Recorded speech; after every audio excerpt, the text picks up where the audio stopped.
Good evening ma'am. बेटा good evening. Done paper properly? Good evening ma'am. बहुत easy paper था। Ma'am I got 41 out of 40. बहुत ज्यादा easy paper था। Ma'am biology का बहुत इजी था। यस मैम, बहुत इजी पेपर था। मैम बस मुझे एक क्वेश्चन में डाउट है। मैम मुझे भी मेरे एक को क्वेश्चन में सेकंड डाउट लास्ट है। क्वेश्चन में डाउट है सर मैम।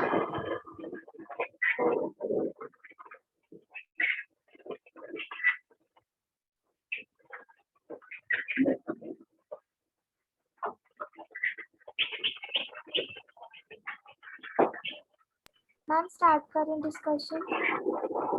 हाँ बेटा एक मिनट, वो मेरी आवाज नहीं आ रही होगी आपको? क्या आ रही है? मैम आ रही है। मैम आ रही है आ रही है, ठीक है ठीक है आ रही है। ठीक है ठीक है, कंटिन्यू करते हैं। पेपर सबका प्रॉपर हो गया? मैम बस सेकंड लास्ट क्वेश्चन में एक डाउट है। सेकंड मैम लास्ट, मेरा भी उसी में डाउट है मैम। वो वर्कशीट में साइटोप्लाज्मिक ऑप्शंस दिए। स्ट्रक्चर, एक minute, cytoplasmic structure involve in cell division. Ma'am centroid पूरे मैम को मुझे Centriole. 12th वाले में। मैम हाँ ये अपन ने, लिखवाया था, आपने लिखवाया था। हाँ मैंने ये बताया था, centriole responsible for sale division.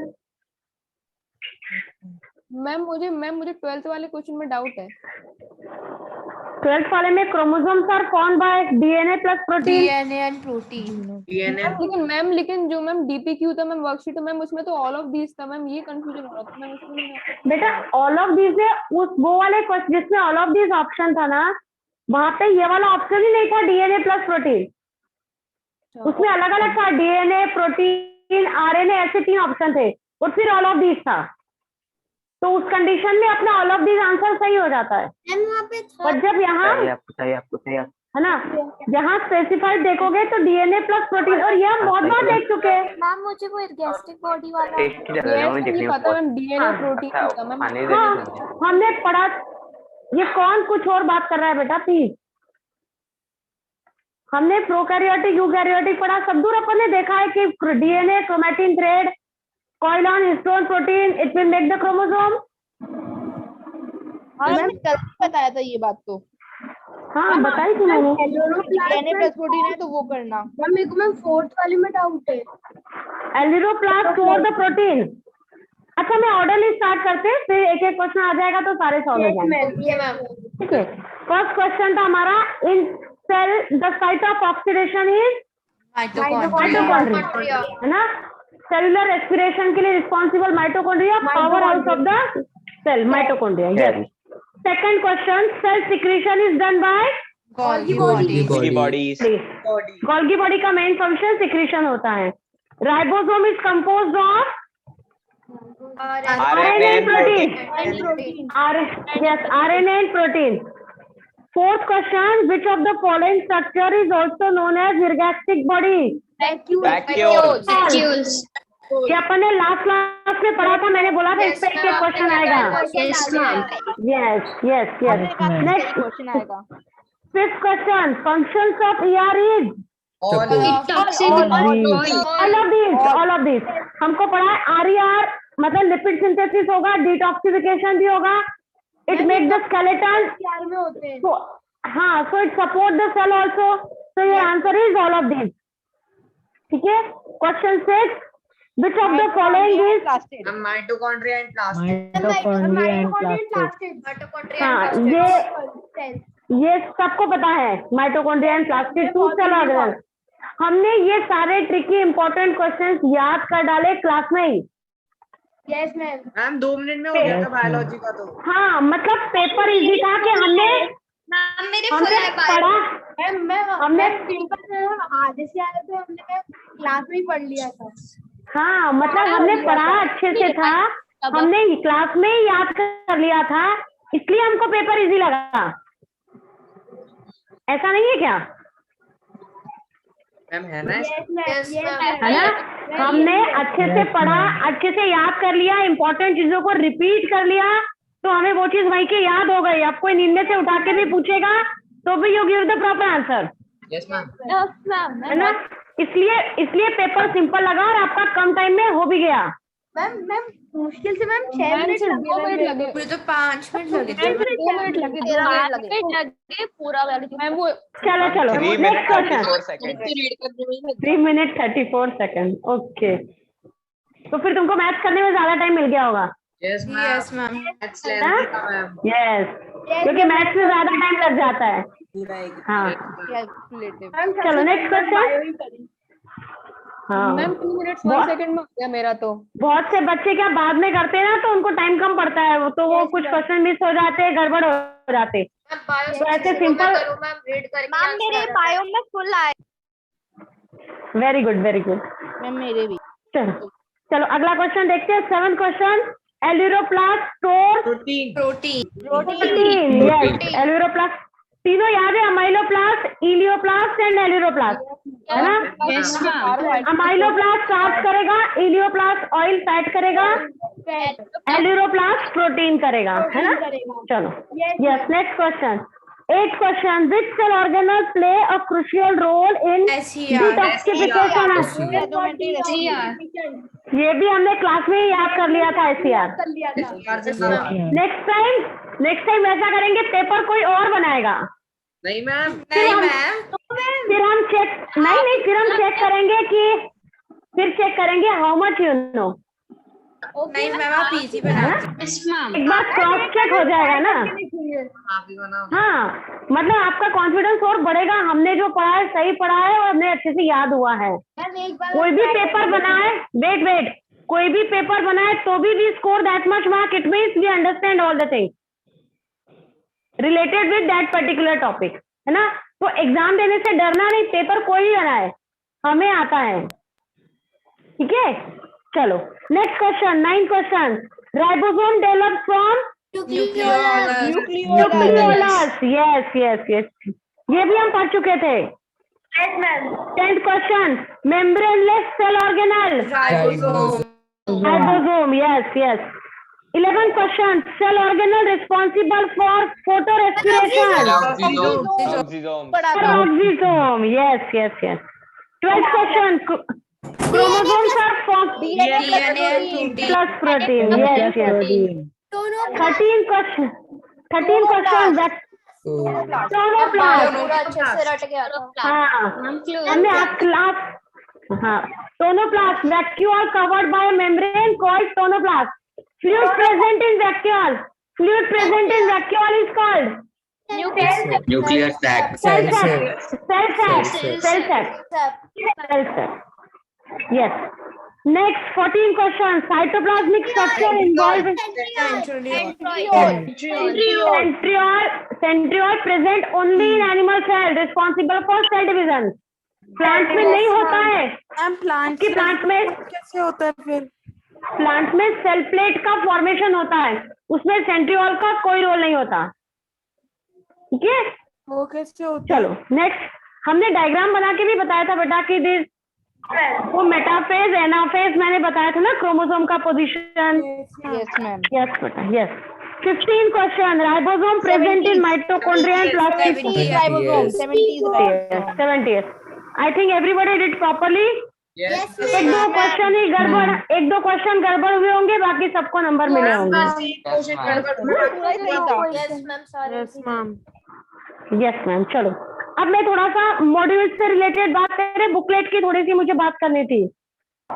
1-2-5 minute और, है ना, पूरा लंबा टाइम नहीं पढ़ेंगे। Only we did the paper discussion, that part is done. थोड़ा सा मॉड्यूल जो बुकलेट अपन पढ़ रहे थे उसके शायद हम MCQ एक्सरसाइज 1 2 3 हम पूरी सॉल्व कर चुके थे। Yes ma'am. अब हमारे इंटरनल कुछ क्वेश्चंस रह जाते हैं, थ्योरेटिकल क्वेश्चंस, ठीक है। उसको आप थोड़ा सा कल करने की कोशिश करना। नेक्स्ट क्लास में मैं थ्योरेटिकल क्वेश्चन डिस्कस करूंगी इस चैप्टर के, ठीक है। और टुडे आई एम, आज मैं आपको, हाँ वीडियो में आज भेजूंगी आपको, अभी रात को भेज देती हूँ। आप रात को देखो या कल के दिन में देख लेना, एक माइक्रोस्कोप का वीडियो और 2 एक्टिविटी का वीडियो, दोनों भेजूंगी। तो आने वाली 2 क्लास में हम और इसके बारे में डिस्कस करेंगे। अनडिफरेंशिएटेड एंड डिफरेंशिएटेड सेल समझाओगे? हाँ वो समझा देती हूँ, अभी, है ना। तो video today I am sending you, और होमवर्क में मैं दे रही हूँ आपके जो बुकलेट के बीच में क्वेश्चन है, चेक योर प्रोग्रेस। कुछ क्वेश्चन हम कर चुके हैं, कुछ आप देखें, जिन क्वेश्चंस में डाउट हो वो क्वेश्चन मुझे पूछे नेक्स्ट क्लास में, ओके मैम। है ना, क्योंकि कुछ क्वेश्चन तो बहुत सिंपल है जो हम अपनी कॉपी में ऑलरेडी कर चुके हैं। ठीक है, तो वही क्वेश्चन में रिपीट समझाओ तो उसकी जरूरत है नहीं, है ना। तो जिस क्वेश्चन में आपको डाउट हो वो क्वेश्चन आप मुझसे पूछ लेना, ताकि नेक्स्ट टर्म में हम इस पार्ट को कंप्लीट कर सकते हैं। हाँ, वीडियो लेक्चर आप देख सकते हो, वीडियो लेक्चर है आपके पास, और आप देखा करो वीडियो लेक्चर को बार बार, मतलब at least twice you see the video lecture. ठीक है, चलो, 2x स्पीड पे चला लेता हूँ। अच्छा ठीक है। मैम मैं थोड़ी स्क्रीन में पढ़ा दूँ, इससे जल्दी होगा। हाँ, मैं वो डिफरेंशिएटेड रीडिफरेंशिएटेड सेल्स को पढ़ा दूँ। कौन से पेज पे था वो, पता नहीं, आई एम नॉट गेटिंग। देखो, जो जाइगोट बना था ना, by the diffusion of sperm and ova the zygote is formed. उस zygote is a single cell structure. अब वो जाइगोट के अंदर डिवीजन होता है और बहुत सारी नई सेल्स बनती है। ठीक है, अब these cells are differentiated to perform a particular function, है ना। जैसे मैंने बोला, जाइगोट किसके पास से आवाज आ रही है, आवाज बंद कर लो प्लीज, अनम्यूट हो जाओ जरा। आदित्य प्लीज, चलो। स्पर्म और ओवा के फ्यूजन से जाइगोट बना था। ठीक है, जाइगोट एक डिप्लॉइड सेल था जिसके अंदर एक न्यूक्लियस था, है ना, एक सेल है मतलब वो। अब मैंने बोला उस एक सेल में डिवीजन हुआ, तो पहले एक से दो सेल बनी, 2 से 4, 8, 16, 32, 64, ऐसा काउंट बढ़ता चला गया। मतलब मैंने बोला फाइनली मेरे पास बहुत सारे सेल का एक बॉल बन गया, जिसको मैं एम्ब्रियो बोल सकती हूँ, सो कॉल्ड एम्ब्रियो बोल सकती हूँ। अब इसके अंदर क्या होगा, अलग अलग सेल अलग अलग फंक्शन को परफॉर्म करने के लिए मॉडिफाई होती जाएगी, है ना। मॉडिफाई हो गई मतलब उन सेल ने मिलकर के, ग्रुप ने मिलकर के टिश्यू बना लिया। बात समझ रहे हो, है ना। अब वो अलग अलग टिश्यू ने मिलके फिर मेरा ऑर्गन बनाया और फिर ऑर्गन सिस्टम बना। मतलब सेल्स धीरे धीरे मॉडिफाई होती गई according to their function, it's structure is also change and it become completely modified to perform that particular function. जब ये प्रोसेस हुआ है तो मैंने बोला है सेल यहाँ पे डिफरेंशिएट हो गई है। समझ में आया एक कंसेप्ट, है ना। अब देखो, डिफरेंशिएट मतलब आपकी इसमें क्या लिखा हुआ है, दो cells specialized cells from the unspecialized cells by change in structure and function. वो जो सेल का ग्रुप था उसमें से सेल्स ने स्ट्रक्चर में, फंक्शन के हिसाब से स्ट्रक्चर भी मॉडिफाई कर लिया और पर्टिकुलर फंक्शन को परफॉर्म करने के लिए कंप्लीटली मॉडिफाई हो गई। आ रहा है समझ में? इसको मैंने क्या बोला, डिफरेंशिएटेड सेल्स। आया, the cells which are modified structurally also and functionally also, है ना, ड्यूरिंग द ग्रोथ पीरियड। जब वो एम्ब्रियो से नया बेबी बन रहा था उस टाइम पीरियड में वो सेल्स फंक्शन के हिसाब से उसने अपने स्ट्रक्चर को मॉडिफाई कर लिया और वो पूरी तरह से चेंज हो गई। उसको मैंने बोला डिफरेंशिएटेड सेल्स। ठीक है, अब ये जो सेल का जो गोला बना था, बॉल था, इसके अंदर बहुत सारी सेल्स थी। अब ये सेल तो डिफरेंशिएटेड नहीं है ना, ठीक है, इसमें सिंपल डिवीजन हो रहा था, 2 से 4, 8, 16, 32, 32 में 64, ऐसे नंबर ऑफ सेल्स बढ़ रही थी, पर यहाँ डिफरेंशिएशन तो नहीं हुआ था, सेल स्ट्रक्चर और फंक्शन के हिसाब से मॉडिफाई नहीं हुई थी। तो ये जो सेल्स है, these cell we call the undifferentiated cells. ठीक है, अब देखो मैंने क्या पढ़ा यहाँ पे, the specialized cell which by mitotic division give rise to new cells for the formation and maintenance of the tissue. मतलब पहले से जो सेल थी वो डिवाइड होके नई सेल बना रही है ना, और वो नई सेल आगे जाके क्या बनाने वाली है, किसके लिए रिस्पॉन्सिबल है, टिश्यू और ऑर्गन्स को बनाने के लिए रिस्पॉन्सिबल होती है। तो जो पहले वाली कंडीशन है वो बहुत सारी सेल का गोला था मेरा, जिसको हम नॉर्मली कहते हैं मॉड्यूला, ब्लास्टुला, गैस्टुला। ये डेवलपमेंटल स्टेजेस के नाम है। अगर आप नाम याद नहीं भी रखो तो भी कोई बात नहीं, समझने के लिए इतना ठीक है कि जाइगोट एक सेल था, उसमें डिवीजन हुआ, 2 बनी, 4, 8, 16, 32, 64 नंबर ऑफ सेल्स इंक्रीज हो गया, बहुत सारे सेल्स का एक ग्रुप बन गया है। अब इस सेल में जो, इस ग्रुप में जो सेल्स है वो सारी अनडिफरेंशिएटेड सेल्स है, क्योंकि they are not modified to perform a specific function, तो स्ट्रक्चर भी चेंज नहीं हुआ है। तो ये सब सेल कैसी है? अनडिफरेंशिएटेड। कुछ समय बाद जब डेवलपमेंट होना शुरू होगा तब ये सेल डिफरेंशिएट हो जाएगी to perform specific function. Differentiated हो जाएगी। Yes ma'am. है ना, डिफरेंशिएट हो गई। अब तीसरी कंडीशन क्या बोली है? Dedifferentiated. अब सुनना ध्यान से, डी डिफरेंशिएटेड मतलब क्या? The specialized cell reverted to a more generalized actively dividing state. Dedifferentiated often occurs for regeneration. ये हमको देखने को मिलेगा, कुछ कुछ कंडीशंस में ऐसा देखा जाता है कि ये डिफरेंशिएटेड सेल्स जो होती हैं वो वापस डिवाइड होती हैं और वापस उस पार्ट का फॉर्मेशन कर देती हैं, है ना, वो कहलाती है सेल्स डी डिफरेंशिएटेड। मतलब पहले से वो डिफरेंशिएटेड थी, जरूरत पड़ने पे वो एक बार और डिवाइड होना शुरू करती हैं और फिर नया स्ट्रक्चर जनरेट कर देती है। तो that we call the dedifferentiated cells. यहाँ जो रीजनरेशन वर्ड यूज, एक मिनट, यहाँ जो रीजनरेशन वर्ड यूज किया है, रीजनरेशन मतलब the lost part of the body become again regenerate. In some lower category of organism that regeneration is the process for reproduction. अगर मैं प्लैनेरिया की बात करती हूँ तो प्लैनेरिया की बॉडी के हर एक पार्ट में रीजनरेशन का कैपेसिटी होता है, ठीक है।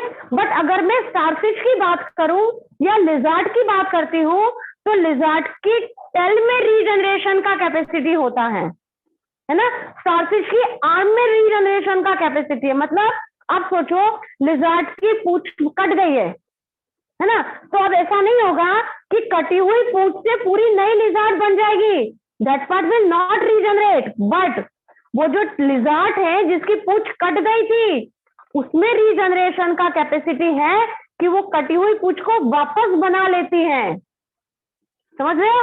अब वो लिजार्ड ने कटी हुई पूंछ को वापस बना लिया, मतलब पूंछ को बनाने के लिए जो सेल डिफरेंशिएटेड हो चुकी थी ऑलरेडी, वो सेल वापस डिवाइड होगी ना, वापस उसका नंबर बढ़ेगा, तब जाके नई पूंछ वापस से बन पाएगी ना। Getting my point? Yes ma'am. समझ आ रहा है ना। मतलब वो कटी हुई पूंछ का वापस आना, how it possible? When these differentiated cells are again divided, number of cells are increased, so again growth we observe in the tail part, and finally complete tail become developed. Same we observe in the arm of starfish also. Starfish के arm में भी ऐसा देखने को मिलता है। और उल्टा याद नहीं रखना कि कटी हुई पूंछ के टुकड़े से पूरी छिपकली बन गई है, ऐसा नहीं होगा। वो छिपकली में रीजनरेशन का कैपेसिटी है, कटी हुई पूंछ में थोड़ी है। समझ रहे हो बात को?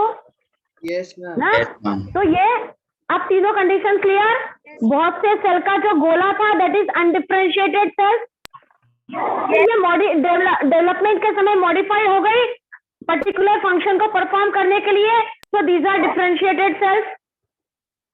थर्ड कंडीशन डी डिफरेंशिएटेड मतलब डिफरेंशिएटेड सेल्स वापस डिवाइड हो रही है और वापस उस ऑर्गन का डेवलपमेंट करने के लिए रिस्पॉन्सिबल है, that sales R D differentiated sales.